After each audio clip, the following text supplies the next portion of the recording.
Gbagbo est à l'hôtel du Golfe. Dans quelles conditions est-il retenu? Est-ce qu'il est menotté? Est-ce qu'il est enfermé?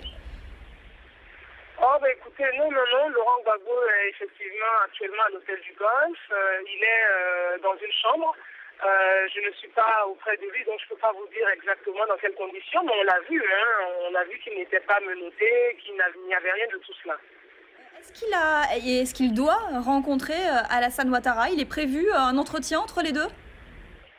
En tout cas, à ma connaissance, non, mais je pense que le président il rencontrera le président de la République.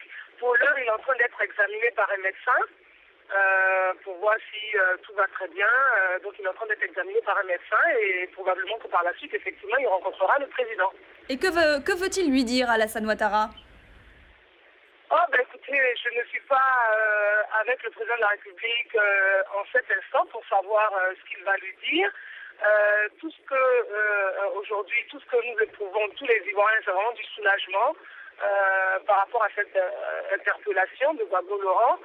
Parce que, vous savez, la Côte d'Ivoire a tellement souffert depuis plus de 4 mois maintenant, depuis cette crise post-électorale, mais je dirais davantage, j'irais même plus loin, parce que nous avons connu 10 ans de crise et à l'issue de ces 10 ans, nous avons organisé une élection présidentielle et malheureusement, nous savons tous comment elle s'est terminée dans le sang. Et beaucoup d'Ivoiriens ont perdu la vie. Donc aujourd'hui, c'est plus du soulagement de voir Laurent Gbagbo effectivement avoir été extrait de son bunker dans lequel il se réfugiait et être aujourd'hui aux mains donc du président de la République. Et nous verrons dans les heures qui viennent ce qu'il adviendra de lui. Mais nous espérons effectivement qu'il n'échappera pas à la justice pour tout ce qu'il a fait, tout le mal qu'il a fait au peuple de Côte d'Ivoire. Alors justement, que va-t-il advenir de Laurent Gbagbo? Il va être jugé, c'est ça? Ben écoutez, nous l'espérons en tout cas fortement parce que Laurent Gbagbo s'est rendu en tout cas pour plusieurs actes, des actes graves contre le peuple de Côte d'Ivoire, des assassinats, des meurtres. J'ai en souvenir encore les femmes qui ont été lâchement assassinées alors qu'elles manifestaient aux mains nues. Alors donc vous voyez, il y a tous ces crimes de sang, d'enfants qui ont été tués. Et je pense que Laurent Gbagbo effectivement devra répondre de tout ça et même devra répondre également du coup d'État qu'il a perpétré contre le peuple ivoirien, puisque nous avons voté pour Alassane Ouattara et il s'est maintenu donc au pouvoir de façon illégale. Il devra répondre également de tout ça. Qui a arrêté Laurent Gbagbo à Foussy-Bamba?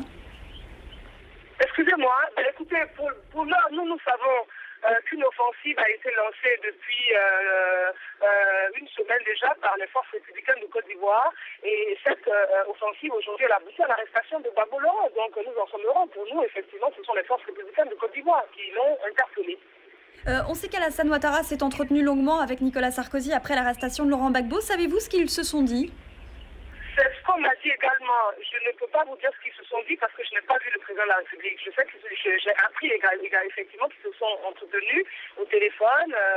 Je ne suis pas auprès du président de la République, donc je ne peux pas vous dire ceux qui ont échangé. On a entendu Guillaume Soro qui s'est exprimé il y a quelques minutes, le Premier ministre Alassane Ouattara. Il disait « Il ne peut pas y avoir de chasse à l'homme ». Est-ce que c'est un appel au ralliement ou est-ce que c'est aussi une menace? Non, ça ne peut pas être une menace. Vous savez, dans le cadre de la réconciliation nationale, tous les Ivoiriens et les Ivoiriennes doivent se retrouver. Donc, effectivement, appeler, en tant que ministre de la Défense, parce que le Premier ministre est par ailleurs donc ministre de la Défense, appeler donc les autres forces à se joindre aux forces républicaines de Côte d'Ivoire, à mon sens, c'est quelque chose de très bien, parce que justement, il ne peut pas y avoir de chasse à l'homme. Et je crois que nous ne sommes pas dans cette dynamique-là. Mais pour autant, comme je vous l'indiquais tout à l'heure, tous ceux qui se sont rendus coupables, à savoir le président Gbagbo, son épouse et son clan rapproché, devront payer pour ce qu'ils ont fait. Mais il ne peut pas y avoir de chasse à l'homme généralisée, comme l'a dit le Premier ministre, et je suis parfaitement d'accord avec ce qu'il a dit. Merci beaucoup à Foussy-Bamba. Je rappelle que vous êtes porte-parole d'Alassane Ouattara. Nous sommes maintenant en ligne avec Antoine Glaser, spécialiste de l'Afrique. Bonjour.